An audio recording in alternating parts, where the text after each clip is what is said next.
Hello friends, welcome channel. आज आपके लिए लेकर आए हैं करंट अफेयर्स जो आपके एग्जाम में पूछे जा रहे हैं। एनटीपीसी स्टूडेंट्स के लिए जो करंट अफेयर्स हैं वो मिनिमम 15 से 20 क्वेश्चन आपको देखने को मिल रहे हैं 2025 के। तो चलिए वीडियो स्टार्ट करने से पहले हम आपसे ये बोलेंगे कि अगर आपको हमारी वीडियो पसंद आती है तो प्लीज़ वीडियो पर एक लाइक ज़रूर कीजिएगा और चैनल को सब्सक्राइब जरूर कर लीजिएगा ताकि आपको डेली ऐसी करंट वीडियोज़ मिलती रहें। तो चलिए वीडियो में बढ़ते हैं। तो देखिए आपके स्क्रीन पर जो है क्वेश्चंस दिख रहा होगा। पहला क्वेश्चन ये है कि मई 2025 में किस राज्य ने भारत की पहली एआई संचालित रियल टाइम वन चेतावनी शुरू करी थी। ठीक है, तो ये क्या 2025 का देखिए करंट अफेयर्स है। तो किसने करी थी? मध्य प्रदेश ने। इसका सही उत्तर होगा मध्य प्रदेश। एमपी इसका सही आंसर होगा। फिर नेक्स्ट क्वेश्चन ये है कि पीएम मोदी ने आपदा की पूर्वी चेतावनी देने के लिए किस ऐप को बढ़ावा दिया था। तो पीएम मोदी ने किस ऐप को बढ़ावा दिया था? सचेत ऐप।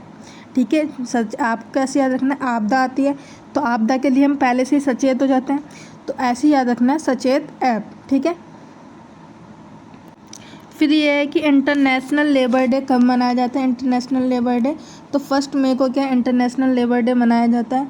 और फर्स्ट को ही कि जब ये ऑर्गेनाइज हुआ था, फर्स्ट लेबर ऑर्गेनाइजेशन कब हुआ था? ऑर्गेनाइज जो हुआ था 1 मई को ही हुआ था। ठीक है।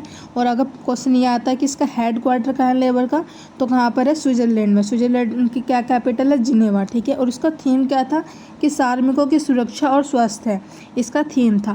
ठीक है। तो ये इंपॉर्टेंट क्वेश्चन होता है कि first labour day, international labour day कब मनाया जाता है? 1 मई को मनाया जाता है, ये आपको याद रखना है। फिर नेक्स्ट क्वेश्चन आपकी स्क्रीन पर यह है कि मई 2025 में मेजर ध्यानचंद खेल रत्न पुरस्कार जो है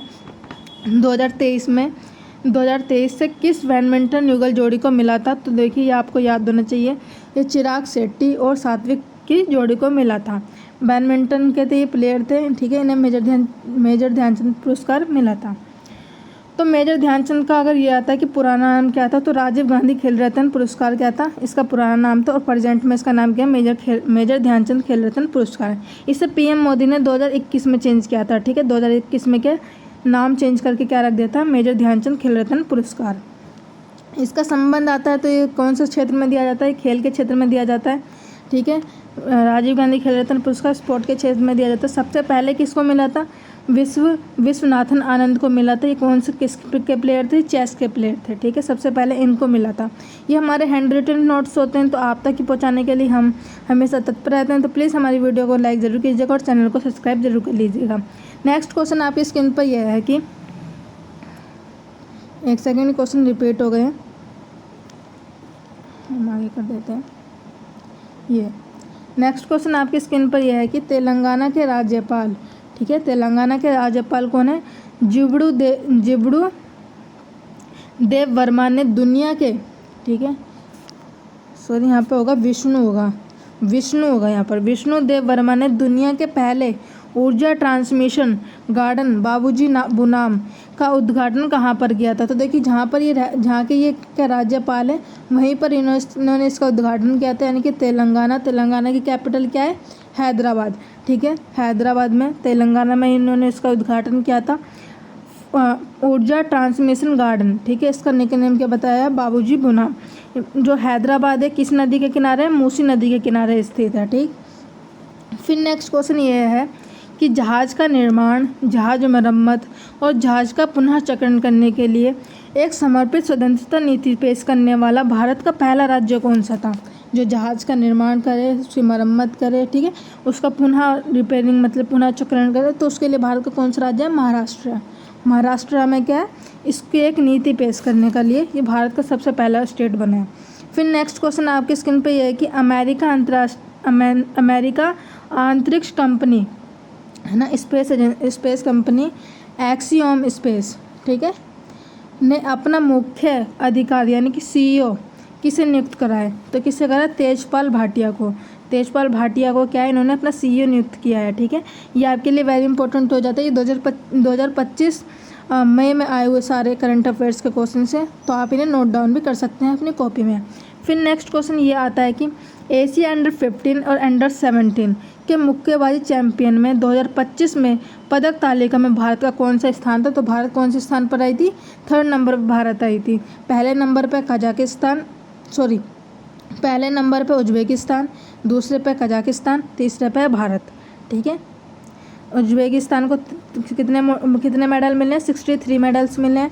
कजाकिस्तान को 51 मेडल्स मिले हैं और भारत को 43 मेडल्स मिले हैं। ये तीसरे नंबर पर आई है, ये आपको ध्यान रखना है।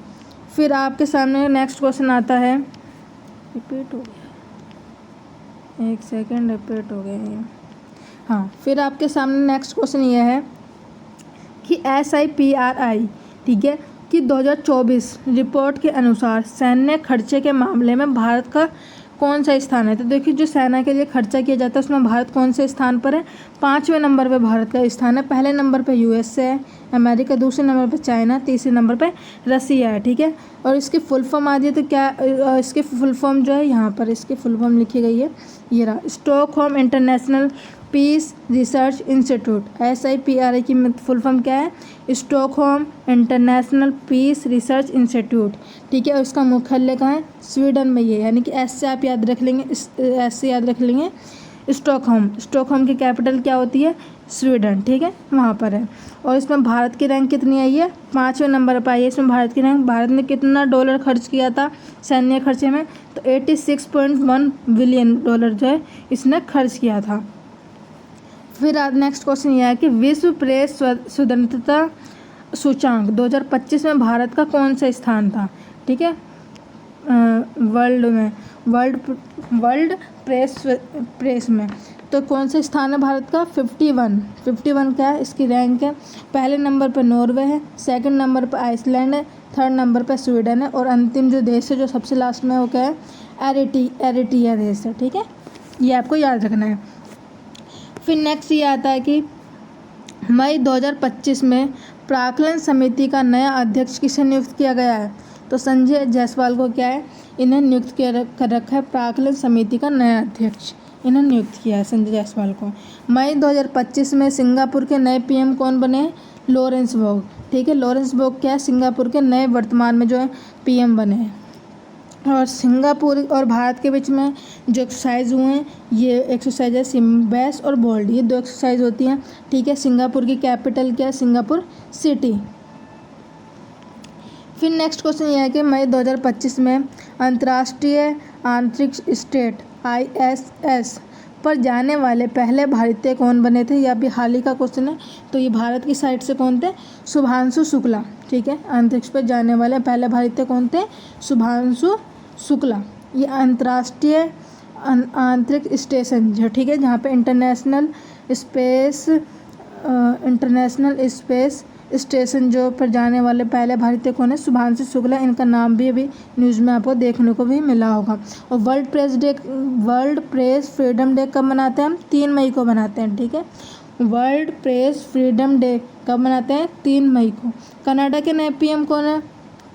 तो कनाडा के नए PM कौन है? मार्कोनी, ठीक है। मार्कोनी क्या है? कनाडा के नए PM। कनाडा की कैपिटल क्या है? ओटावा है।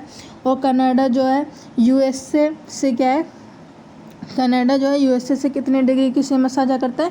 49 डिग्री की सीमा साझा करता है कनाडा और USA, ठीक है। फिर नेक्स्ट क्वेश्चन ये है कि मई 2025 में राष्ट्रीय सुरक्षा सलाहकार बोर्ड, ठीक है, नेशनल सिक्योरिटी एडवाइजर बोर्ड के प्रमुख के रूप में किसे नियुक्त किया गया था? तो इसका सही उत्तर होगा आलोक जोशी को। क्या इन्हें नियुक्त किया गया था? मई 2025 में राष्ट्रीय सुरक्षा सलाहकार बोर्ड के रूप में आलोक जोशी को नियुक्त किया गया था। फिर आपके सामने आएगा यहाँ से, ठीक है, केंद्र सरकार ने किस राज्य में PM मित्र टेक्सटाइल योजना के लिए 2100 करोड़ रुपए की मंजूरी का प्रदान किया था? तो किसके लिए करा था? किस स्टेट के लिए? MP के लिए, ठीक है। ये वेरी इंपॉर्टेंट है, इससे रिलेटेड एक क्वेश्चन एग्जाम में आपका आ चुका है NTPC में। फिर नेक्स्ट ये है कि मई 2025 में एशियाई विकास बैंक, ठीक है, एशियाई विकास बैंक की 58वीं वार्षिक बैठक का आयोजन कहाँ हुआ था? तो इटली में हुआ था, इटली के मिलाना में हुआ था, ठीक है। ये इंपॉर्टेंट है, ये भी आपका एग्ज़ाम में आ चुका है, इससे पीछे वाला भी आपका एग्ज़ाम में आ चुका है। फिर मई 2025 में यमन के नए PM के रूप में किसे नियुक्त किया गया है? तो देखिए PM से रिलेटेड क्वेश्चंस बहुत आए हैं इसमें। तो देखिए यमन के PM किसे नियुक्त किया गया? तो क्या है? सलीम साहब बिन ब्रिक, ठीक है, सलीम साहब सलीम सालेह बिन ब्रिक, सलीम सालेह बिन ब्रिक, ये आपका सही उत्तर होगा। फिर नेक्स्ट ये है कि एक ऑपरेशन है, ठीक है। अमरनाथ यात्रा के सुचारू और सुरक्षित संचालन के लिए सुरक्षा बलों द्वारा कौन सा ऑपरेशन चलाया गया था? तो कौन सा ऑपरेशन? ऑपरेशन शिव। आप ऐसे याद कर सकते हैं कि अमरनाथ की जो यात्रा होती है वो किसके लिए होती है? भगवान शिव के लिए करते हैं, ठीक है।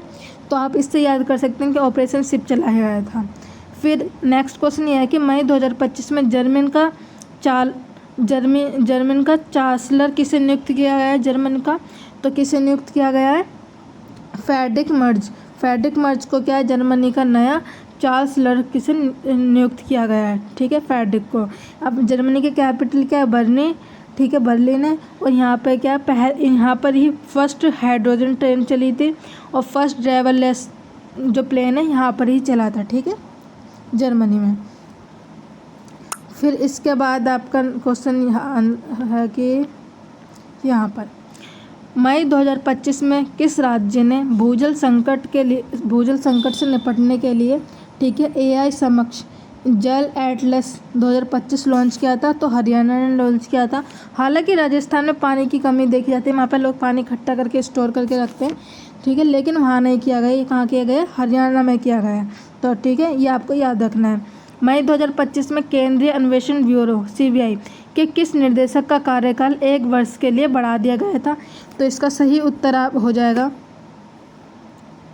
यहाँ पर सही उत्तर आपका है प्रवीण सूद। प्रवीण सूद को क्या 1 साल का कार्यकाल और बढ़ा दिया गया है। CBI का हेडक्वार्टर का है नई दिल्ली में, और जो CBI का कब स्थित में आया था? 1963 में, ठीक है। और फिर नेक्स्ट क्वेश्चन यह है कि मई 2025 में राष्ट्रीय विधिका सेवा प्राधिकरण, ठीक है, का कार्यकारी अध्यक्ष किसे नियुक्त कर रखा है? तो न्यायमूर्ति सूर्यकांत को, ठीक है। ये सेवा करते हैं, सेवा की पूरी सद्भावना न्यायपूर्वक की जाती है। तो आप ऐसे याद रख सकते हैं न्यायमूर्ति, ठीक है, ऐसे याद कर सकते हैं। फिर ये आपका नेक्स्ट क्वेश्चन है कि मानव विकास सूचांक HDI में भारत की रैंक कौन सी है? 130। मानव विकास सूचांक HDI में भारत की रैंक कौन सी है? तो 130वीं है। हैप्पीनेस में भारत की रैंक 118 है ना। HDI में आपकी बता दी 130 है। प्रेस फ्रीडम में आपकी रैंक 151 है, ये क्वेश्चन भी हमने पीछे पढ़ा था। पासपोर्ट में भारत की रैंक पासपोर्ट में 77 नंबर पर है। ग्लोबल हंगर में आपकी रैंक 105वें नंबर पर, टेररिज्म में 14 नंबर पर, ठीक है। ये आपको याद रखना है। अगर आपसे यह था कि HDI मानव विकास सूचांक में भारत की रैंक, तो देखो 130 है, ठीक है, भारत की, ये रहा। अगर पहले नंबर पर पूछेगा तो आइसलैंड है, ठीक है, दूसरे नंबर पर नॉर्वे और तीसरे नंबर पर स्विट्ज़रलैंड। ये आपका इंपॉर्टेंट हो जाता है। अगर आपको हमारी वीडियो पसंद आती है तो प्लीज़ वीडियो पर एक लाइक ज़रूर कीजिएगा और चैनल को सब्सक्राइब कर लीजिएगा, ताकि आपके लिए हम रोज़ ऐसी वीडियो लेकर आते रहें। तो प्लीज़ वीडियो पर एक लाइक ज़रूर कीजिएगा। धन्यवाद।